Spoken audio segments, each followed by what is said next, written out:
راديو سيس تونس، الراديو اللي يسمعك.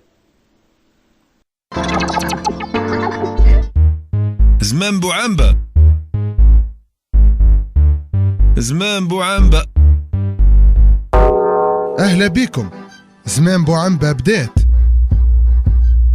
بداية شهر فيفري 2007 الطاهر بن حسين مدير قناة الحوار التونسي ومحرر موقع أفاق تونسية وقفوه رجال الأمن المكلفين بتطبيق القانون في الطريق بتهمة السياقة في حالة سكر، وهو الأمر اللي ماهوش صحيح، وهذا ما أكدوا قرار إطلاق سراحه من طرف وكيل الجمهورية في النهار اللي بعده. وعلى هالأساس فإنه عملية الإيقاف كانت في إطار مضايقة الطاهر بن حسين على مواقفه، وبالأخص برامجه في القناة اللي تنقد توجهات السلطة والدافع على حرية الرأي والتعبير.